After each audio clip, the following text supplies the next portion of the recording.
Pastor Manuel Angko. Bumabati sa inyo ng magandang umaga.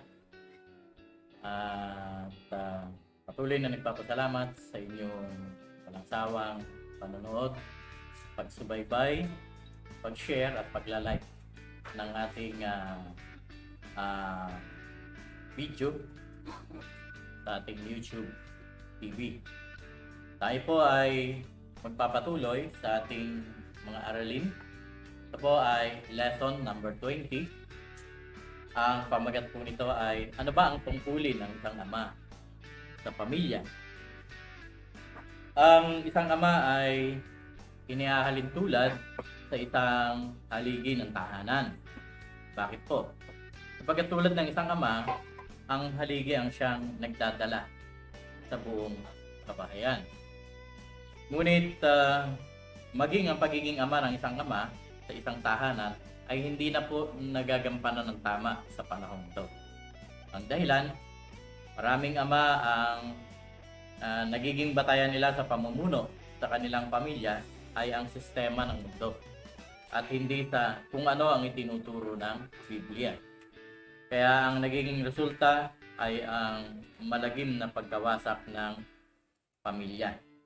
Ayon po sa Biblia, ano ba ang dapat na tungkulin ng isang ama sa kanyang pamilya? Sabi po dito sa unang Timoteo 3:4, ganito po sinasabi ng Bible. 1 Timothy chapter 3 verse 4. Sabi rito, dapat mahusay siyang mamahala sa sariling pamilya, iginagalang at sinusunod ng kanyang mga anak, no? Ito yung sinasabi ng Bible na dapat ay ganito ang tungkulin ng isang ama sa kanyang pamilya. Dapat mahusay mamahala, no? Magaling yung kanyang governance sa kanyang family, ginagalang siya at sinusunod ng kanyang mga anak. Kasi paano makakapamahala ng mahusay ang isang ama sa kanyang sariling pamilya kung hindi siya iginagala at sinusunod ng kanyang mga anak. Sabi rin sa Efeso 5:23 ay ganito, no? Chapter 5 verse 23 ay sapagkat ang lalaki ang ulo ng kanyang asawa, tulad ni Kristo na siyang ulo ng iglesia na kanyang katawan, at siya ang tagapagligtas nito. Dapat daw na ang isang ama o ang lalaki ang siyang maging ulo ng kanyang pamilya, ulo ng tahanan. Ang lalaki ay dinesignate ng Diyos bilang ulo ng tahanan, ulo ng kanyang pamilya, ulo ng kanyang asawa, no? Bilang pinuno ng sambahayan. Yun po ang pagkakatalaga ng Diyos sa ama ng tahanan, no? Sa isang ama ng pamilya. Hindi tama na ang babae ang nangungulo, hindi tama na ang babae ang nangunguna sa pamilya, no? Kahit po magaling yung babae, madiskarte, pero hindi po tama na underin niya o mapailalim sa kanyang authority ang ama ng tahanan, sapagkat itinalaga po ng Diyos na ang tatay o ang ama ang siyang magiging ulo ng kanyang pamilya. So, ang babae, pwede siyang mag-suggest kung ano mga dapat gawin. Dapat din siyang pakinggan kasi baka may mahusay siyang suggestions. May maganda siyang mga maisasuggest sa kanyang mister. Pero not necessarily na siya yung mag-overtake sa pagkapangulo sa loob ng tahanan. Sabi sa ikalawang Thessalonica 3:9, ganito po ang sabi, no? 2 Thessalonians 3:9.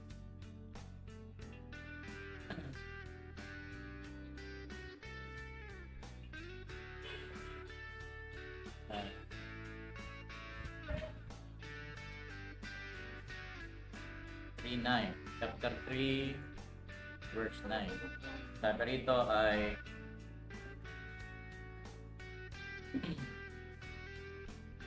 ginawa namin ito hindi dahil sa wala kaming karapatan sa inyong tulong, kundi upang kayo'y bigyan ng halimbawang dapat tularan.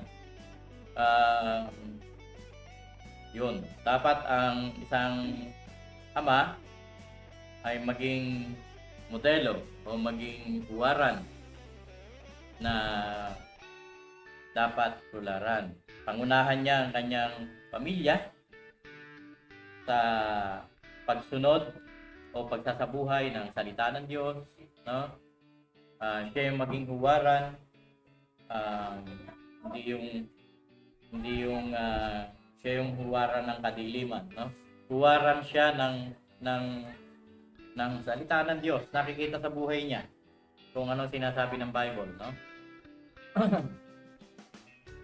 At dapat ang isang ama ay alam niya ang Bible para magabayan niya ng tama ang kanyang pamilya. Deuteronomy chapter 11, makikita natin verse 18 hanggang 20. Ganito po ang sinasabi ng Bible: itanim nga ninyo ang mga utos na ito sa inyong mga puso't kaluluwa. Ulupot ninyo ito sa inyong mga kamay bilang tanda at itali sa inyong noo. Ituro ninyo ito sa inyong mga anak. Pag-aralan ninyo ito sa inyong tahanan, sa inyong paglalakbay, sa inyong pagtulog sa gabi, at sa inyong pagbangon sa umaga.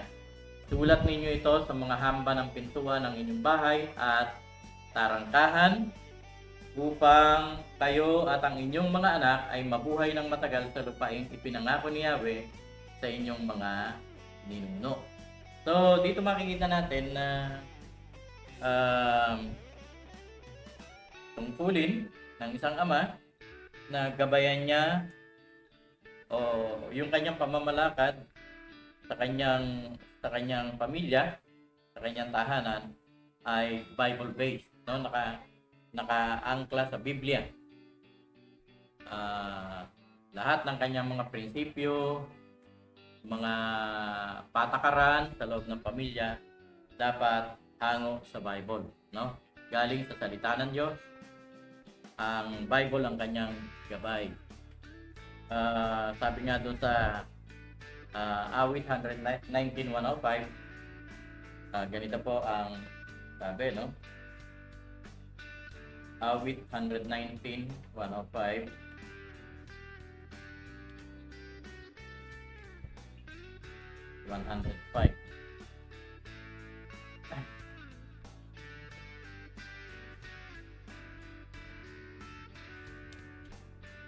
Sabi rito, salita mo'y isang tanglaw na sa akin ay patnubay, sa landas kong daraanan, liwanag na tumatanglaw. Ang salita kasi ng Diyos o Bible ay isang tanglaw na pumapatnubay sa landas nating dinaraanan. Ito yung liwanag na tumatanglaw. Lalo na sa gabi, kailangan mo ng tanglaw, kailangan mo ng ilaw.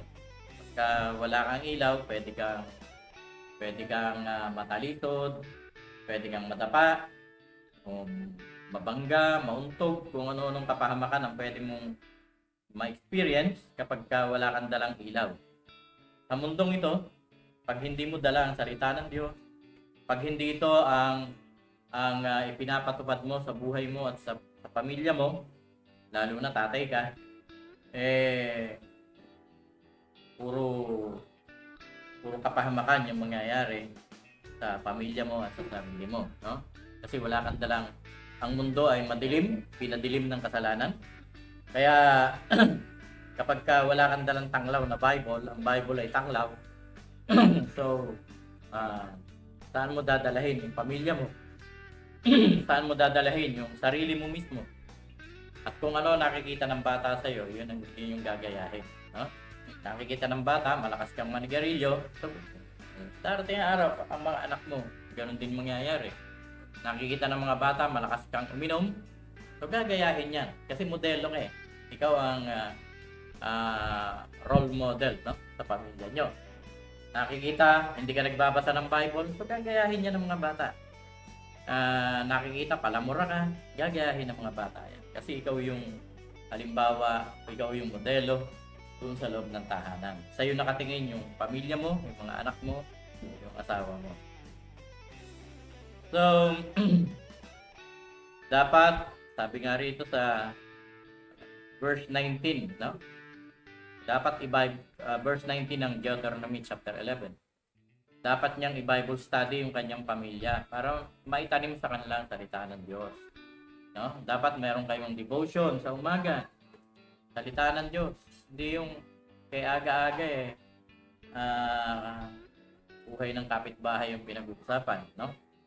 Dito ay kailangan turuan mo mga anak mo na mag-devotion kayo sa umaga pagkagising. Pagkagising, hindi yung TV agad ang binubuksan, hindi yung radyo agad, no? Ang gawin natin, tipunin natin yung ating mga anak, yung ating pamilya, at tayo ay mag-devotion ng salita ng Diyos, no? Pagbulay-bulayan ang salita ng Panginoon, manalangin, turuan silang manalangin. Sa ganitong paraan, nahuhubog sila sa mga bagay na mga Diyos, no? At sabi nga sa Efeso 6:4, dapat palakihin ng ama ang kanyang mga anak sa disiplina at aral ng Panginoon. May nakikita ako diyan na kung magdisiplina sa anak, grabe. Ang pagkakaintindi kasi nila sa disiplina, yung ihagis mo yung anak mo, ilagay mo sa sako, di ba?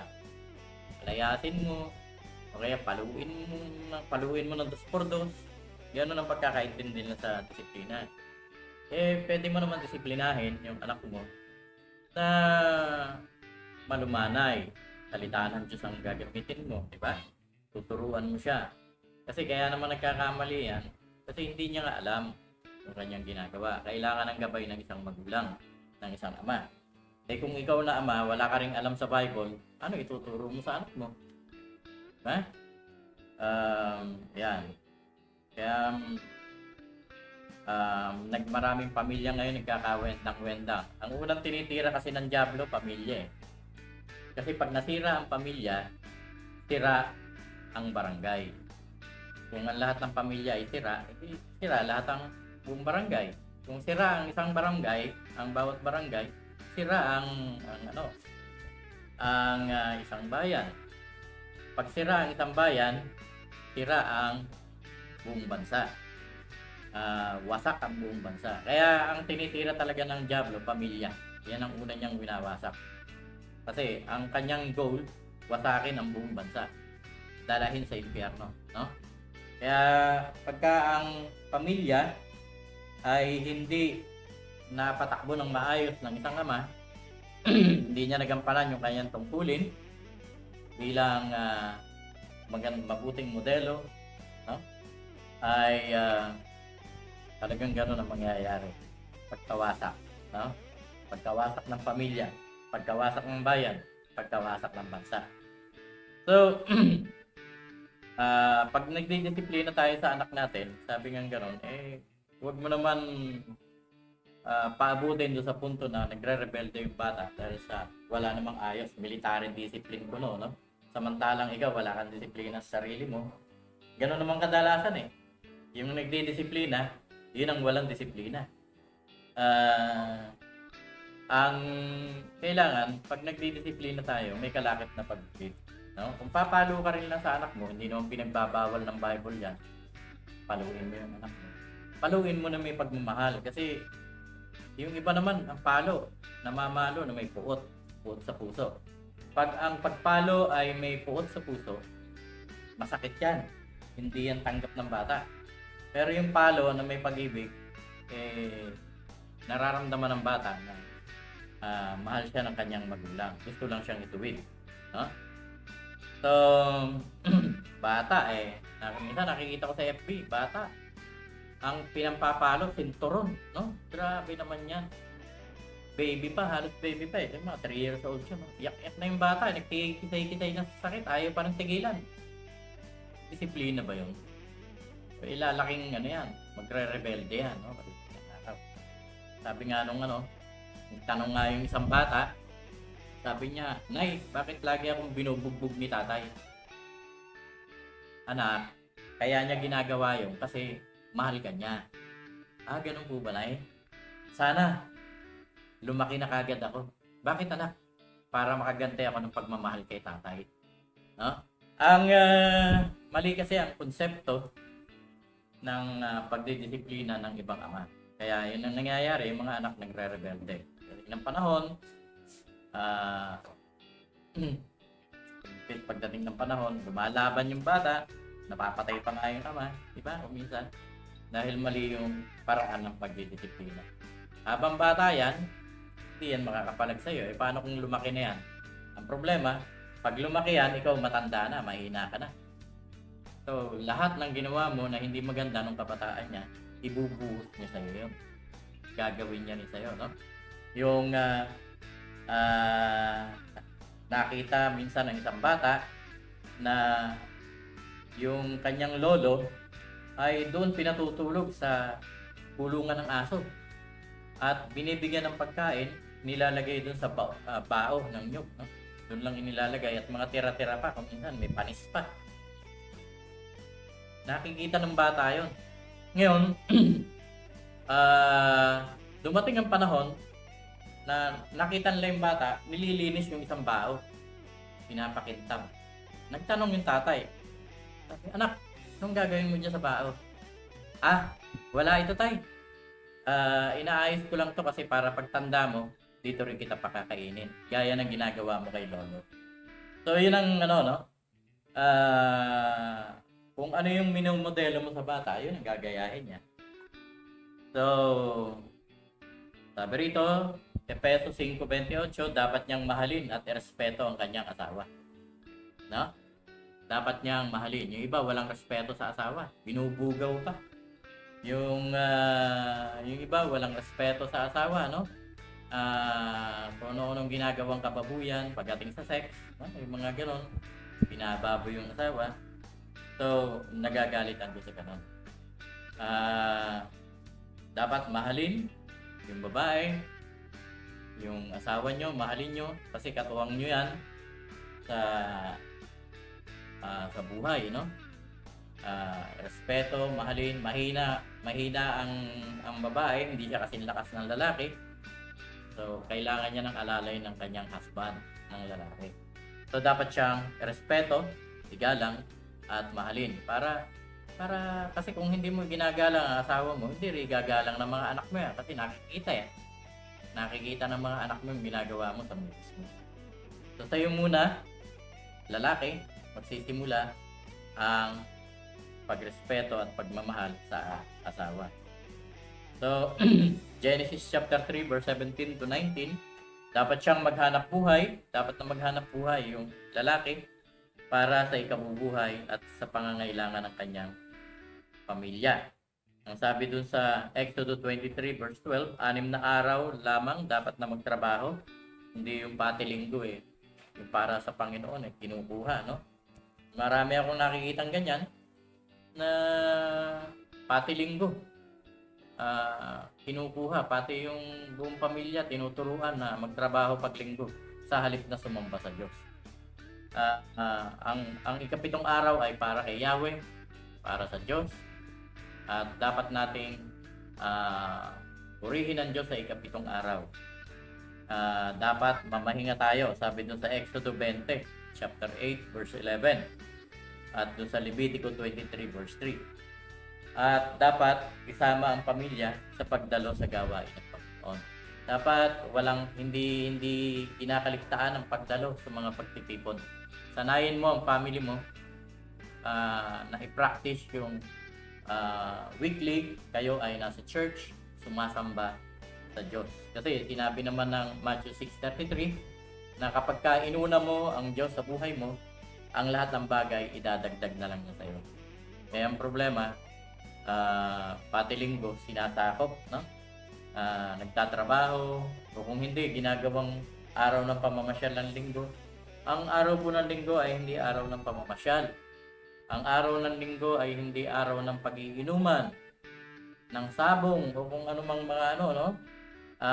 Hindi yan araw ng para sa pamilya. Yan ay araw para sa Panginoon. Iko-correct lang po natin, no? Araw po yan para sa Panginoon Diyos. So, huwag na nating agawin yung araw na yon na nakalaan para sa Panginoon.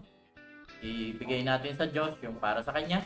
Sa araw ng linggo, sambahin natin ang Diyos, no? Dapat kang maghanap buhay sapagkat para hindi mo iaasa sa ibang tao yung pangangailangan ng pamilya mo. Yung iba naman kasi ayaw magtrabaho, hingi lang ng hingi sa magulang, diba? Iniaasa sa kapatid. Dapat maghanap buhay po tayo para hindi tayo nakakaperwisyo sa iba. Pero tandaan natin, sabi ng Exodo 23 verse 12, no? Na 6 na araw lang tayo magtatrabaho. Yung ikapitong araw, araw ng pamamahinga ngayon para sa Panginoon yon, no? Dapat kasama ang pamilya sa pagdalo sa gawain ng Panginoon. Sabi sa Kawikaan, chapter 6, verse 6 to 8, tungkulin ng isang ama na mag-ipon para sa kanyang pamilya. Para pag kung dumating man yung panahon ng pangangailangan, meron kang nadudukot. Sabi nga ng kasabihan, pag merong isinuksok, may madudukot. So, dapat siyang maging matalino sa mga gastusin sa buhay na ito. Kawikaan 10:16. Yung iba kasi, hindi matalino. Kakarampot na nga yung sinasahod. Kukunin pa yung pang-inom doon, kukunin pa yung pang-sugal. Ano na matitira sa pamilya mo? Yung buong sweldo mo nga hindi na kasya, babawasan mo pa ng bisyo. Sigarilyo. Nakakailang kaha ka sa isang araw, no?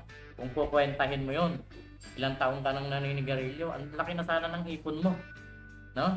Pero nauuwi lang sa bisyo, sa walang kwenta na bisyo na sumitira pa ng ating katawan. Na pagdating ng araw, pagsisihan mo, bakit meron kang cancer sa baga, bakit may diabetes ka, bakit may ganito ka, di ba? Dahil yun sa hindi ka naging matalino sa mga gastusin sa buhay na ito. Pinagkukulang mo yung pamilya mo, ang sinusustentuhan mo yung bisyo mo. Okay, hindi nga ako nagbibigay ng pang mo, pera mo yan, wala akong pakialam dyan. Pero nakakapanghinayang, no? Na kung pakikinggan nyo lang ako, mararanasan nyo ang financial freedom dahil yung pera nagagamit sa tama, no? Nagagamit sa maayos. Ang pinapaalis lang naman ng Diyos yung mga bagay na yung magdadala sa iyo ng kahirapan, no? Yung dadaling ka sa kabiguan, dadaling ka sa sakit, sa karamdaman. Yun lang naman ang pinapaalis ng Panginoon. At pagka ginawa mo ito, tatanggal mo yung mga bisyo mo, sino ba naman ang magbe-benefit niyan? Ako ba? Hindi. Ang magbe-benefit niyan, ang pamilya mo. Kasi yung madadagdagan yung budget, no? Na para sa family mo. Dahil matalino ka na sa paggamit ng kinikita mo, na tama na yung paraan ng paggastos mo. Ginagastos mo ito sa tamang paraan. So, sabi nga ng unang Timoteo 3:3, hindi dapat nagbibisyo o naglalasing. Sayang ang pera, no? At ikalawang Korinto 6:14, hindi dapat bumabarkada sa mga hindi mananampalataya. Mananampalataya ka na Christian ka na.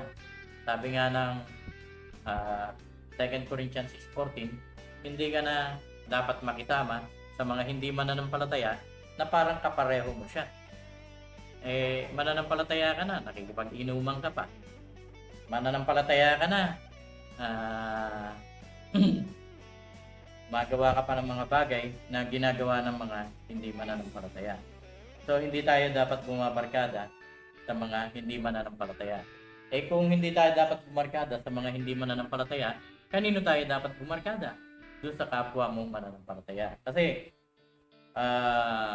pareho kayo ng espiritu, no? Magkakasundo kayo na ang gagawin nyo ay puro mga bagay na para sa kapurihan ng Diyos. Sabi nga nung 1 Corinthians 10:31, lahat ng ginagawa natin, ano man ang ginagawa natin, gawin natin para sa kapurihan na Panginoon. So, Efeso 6:18, dapat niyang ipag-pray ang kanyang pamilya lagi, no? Constantly. Dapat lagi mong pinagpe-pray ang family mo kasi para i-cover up ni Lord, para i-cover ng blood ni Jesus yung family mo, para hindi maging open sa attack ni Satan, no? Kasi gustong-gusto ni Satan na wasakin yung family mo. So dapat bilang ama ng tahanan, it is your prerogative, it is your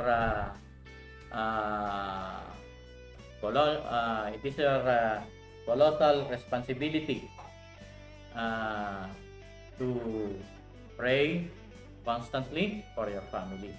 Kaya ito po yung mga tungkulin ayon sa Bible na dapat gampanan ng isang padre de pamilya, ng isang ama, para maging maayos at maging matagumpay, maging pagpapala, daluyan ng pagpapala ang iyong pamilya, no? Ingatan ng Panginoon at pagpalain. Maraming salamat po sa inyong walang sawang pakikinig. Sumayin niyo po ang pagpapala ng Panginoon.